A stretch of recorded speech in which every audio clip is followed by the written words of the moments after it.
Good morning friend, welcome back to the channel Anand study IQ। तो आज हम बात करेंगे 9 सितंबर के 10 मोस्ट इम्पॉर्टेंट करंट अफेयर के बारे में।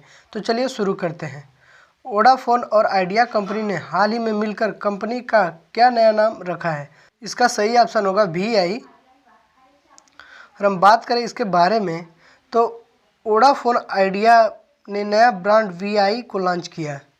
और बता दें, सुप्रीम कोर्ट ने वोडाफोन आइडिया लिमिटेड को समायोजित सकल आय AGR के बकाया को चुकाने के लिए 10 साल का समय दिया है।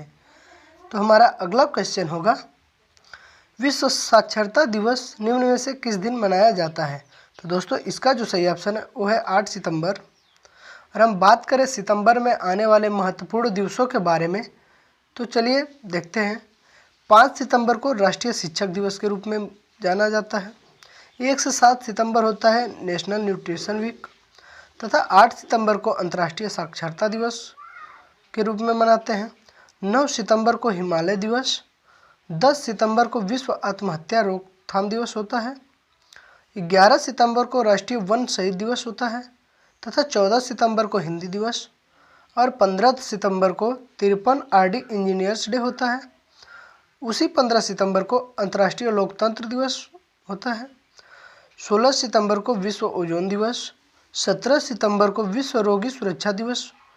इसी क्रम में आगे बात करें तो 18 सितंबर को विश्व बांस दिवस के रूप में मनाते हैं, तथा 22 सितंबर को विश्व राइनो दिवस, 23 सितंबर को सांकेतिक भाषाओं का अंतर्राष्ट्रीय दिवस, तथा उसी 23 सितंबर को आयुष्मान भारत दिवस के रूप में जाना जाता है।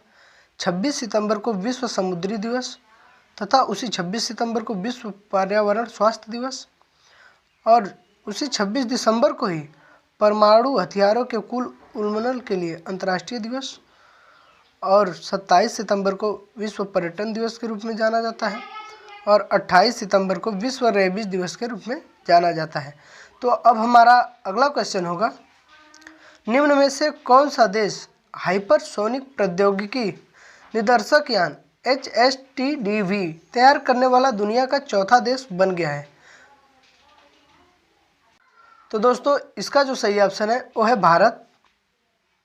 और हम बात करें इसके बारे में तो भारत ने स्वदेश में विकसित हाइपरसोनिक प्रौद्योगिकी निदर्शक यान HSTDV का सफल प्रायोगिक उड़ान परीक्षण किया। इससे भविष्य में लंबी दूरी तक मार करने वाली मिसाइल प्रणालियों और हवाई रक्षा प्रणालियों को मजबूत मिलने की उम्मीद है। और बता दें कि HSTDV को रक्षा अनुसंधान एवं विकास संगठन DRDO ने विकसित किया है, जो हाइपरसोनिक प्रणोदन प्रौद्योगिकी पर आधारित है। और बता दें कि भारत अगली पीढ़ी के हाइपरसोनिक क्रूज मिसाइल विकसित करने की तकनीकी हासिल करने वाला दुनिया का चौथा देश बन गया है। और इसी के साथ ये बता दें कि अभी तक यह तकनीकी सिर्फ अमेरिका, रूस और चीन के पास ही थी। तो अब हमारा अगला क्वेश्चन होगा, भारत के किस रेडियो खगोल विज्ञान के जनक का महाराष्ट्र के पुणे में निधन हो गया? तो दोस्तों, इसका जो सही ऑप्शन है वो है डॉक्टर गोविंद स्वरूप। हम बात करें इनके बारे में तो भारत के रेडियो खगोल विज्ञान के जनक डॉक्टर गोविंद स्वरूप का महाराष्ट्र के पुणे में निधन हो गया। वे 91 वर्ष के थे। डॉक्टर गोविंद स्वरूप को रेडियो खगोल विज्ञान में फ्रंट लाइन अनुसंधान के लिए सरल, नवीन और शक्तिशाली अवलोकन सुविधाओं के निर्माण में उनकी उत्कृष्ट उपलब्धियों के लिए भी जाना जाता है। और बता दें, उन्हें पद्मश्री, डॉक्टर शांति स्वरूप भटनागर पुरस्कार, HK फिदोरिया पुरस्कार और कई अंतर्राष्ट्रीय पुरस्कारों से सम्मानित किया गया है। तो हम बात करेंगे अपने अगले क्वेश्चन की। खाद्य और कृषि संगठन एशिया और प्रशांत के क्षेत्रीय सम्मेलन APRC के 35वें सत्र को किस देश की अध्यक्षता में आयोजित किया गया था? दोस्तों, इसका जो सही ऑप्शन है वो है भूटान। और बात करें हम इसके बारे में तो खाद्य और कृषि संगठन एशिया और प्रशांत के क्षेत्रीय सम्मेलन APRC 35 के 35वें सत्र को वर्चुअली मेजबानी देश भूटान की अध्यक्षता के तहत आयोजित किया गया था। इस सम्मेलन में केंद्रीय कृषि और किसान कल्याण राज्य मंत्री परसोत्तम रुपाला ने भारत का प्रतिनिधित्व किया। और बता दें यह क्षेत्रीय सम्मेलन प्रति 2 वर्ष में एक बार आयोजित किया जाता है। पहला क्षेत्रीय सम्मेलन जो था वो 1953 में बेंगलोर में हुआ था। तो हम बात करेंगे अपने अगले क्वेश्चन की। फिच रेटिंग्स ने चालू वित्त वर्ष 2020-21 में भारतीय अर्थव्यवस्था में कितने प्रतिशत की भारी गिरावट का अनुमान लगाया है?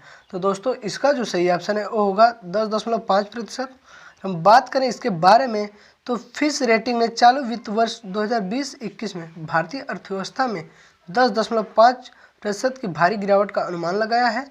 और बता दें कि चालू वित्त वर्ष की पहली तिमाही अप्रैल जून में भारत के सकल घरेलू उत्पाद जीडीपी में 23.9% की गिरावट आई है।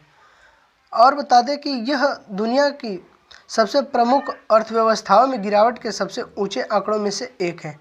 तो अब हमारा अगला क्वेश्चन होगा, सुप्रीम कोर्ट के आदेश के मुताबिक राज्यों को सरकारी विज्ञापनों की विषय वस्तु के नियमन के बारे में कितने सदस्यों की समिति का गठन करना है? तो दोस्तों इसका जो सही ऑप्शन है वो है 3। बात करें इसके बारे में तो सुप्रीम कोर्ट के आदेश के अनुसार राज्यों को सरकार विज्ञापनों की विषय वस्तु के नियमन के बारे में 3 सदस्यों की समिति का गठन करना है। और बता दें कि कर्नाटक, गोवा, मिजोरम और नागालैंड पहले ही ऐसी राज्य स्तरीय समिति का गठन कर चुके हैं। और एक बात बता दें कि छत्तीसगढ़ सरकार ने ऐसी ही समिति गठित करने की सहमति दे दी है। तो हमारा अगला क्वेश्चन होगा, अब दिल्ली उच्च न्यायालय ने केंद्र सरकार को असम राइफल्स के लिए दोहरी नियंत्रण संरचना को समाप्त करने अथवा उसे बनाए रखने को लेकर निर्णय लेने हेतु कितने सप्ताह का समय दिया है? तो दोस्तों इसका जो सही ऑप्शन है वो है 12 सप्ताह। हम बात करें इसके बारे में तो वर्तमान में असम राइफल का नियंत्रण गृह मंत्रालय तथा रक्षा मंत्रालय द्वारा संयुक्त रूप से किया जाता है। और बता दें कि असम राइफल्स गृह मंत्रालय के प्रशासनिक नियंत्रण के तहत आने वाले केंद्रीय सशस्त्र पुलिस बलों में से एक है। असम राइफल का गठन वर्ष 1835 में कछार लेवी नामक एक एकल सैन्य बल के रूप में पूर्वोत्तर भारत में शांति स्थापित करने के उद्देश्य से किया गया था। तो हमारा अब अगला क्वेश्चन होगा, किस संगठन ने वर्चुअल विश्व सौर प्रौद्योगिकी शिखर सम्मेलन WSTS आयोजित किया है? तो दोस्तों इसका जो सही ऑप्शन है वो है अंतर्राष्ट्रीय सौर गठबंधन। अगर हम बात करें इसके बारे में तो अंतर्राष्ट्रीय सौर संगठन ISA द्वारा 8 सितंबर 2020 को पहला आभासी विश्व सौर प्रौद्योगिकी शिखर सम्मेलन WSTS आयोजित किया गया है। शिखर सम्मेलन में लगभग 149 देशों ने भाग लिया। और बता दें इस शिखर सम्मेलन का उद्देश्य सस्ती और टिकाऊ स्वच्छ हरित ऊर्जा के उत्पादन में तेजी लाना है।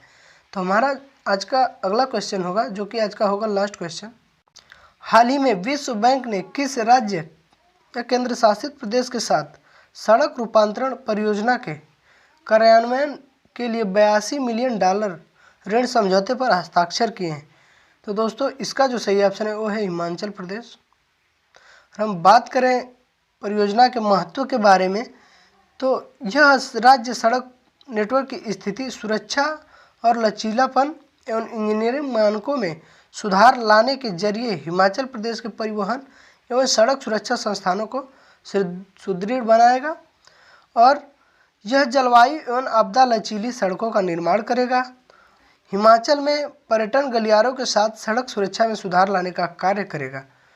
और बता दें कि फ्रूट बेल्ट में लॉजिस्टिक्स में वृद्धि करेगा। और बता दें कि अच्छा निष्पादन करने वाली सड़कें सुनिश्चित करने के लिए उत्तरदायी एक कॉरपोरेट एंटिटी का सृजन करने के लिए सरकार की पहल की सहायता करने के लिए की जाने वाली पहलों का वित्त पोषण करेगी। तो ये थे हमारे आज के 10 इम्पॉर्टेंट करंट अफेयर। तो हम बात करेंगे अपने टेस्ट कॉर्नर के क्वेश्चन की। तो हमारा टेस्ट कॉर्नर का जो क्वेश्चन है वो है, जम्मू कश्मीर के उपराज्यपाल मनोज सिन्हा का प्रमुख सचिव किसे नियुक्त किया गया है? तो दोस्तों 4 ऑप्शन दिए गए हैं, जो भी सही ऑप्शन होगा आप कमेंट करके कमेंट बॉक्स में ज़रूर बताएं। दोस्तों आपसे एक रिक्वेस्ट है कि अगर आपको हमारे द्वारा दी गई जानकारी पसंद आती है तो वीडियो को लाइक कर दिया करिए, और अगर आप चैनल पर नए हैं तो चैनल को सब्सक्राइब कीजिए। तो इसी के साथ करते हैं वीडियो के यहीं समाप्त। मिलेंगे आपसे अगली वीडियो में, तब तक के लिए जय हिंद जय भारत।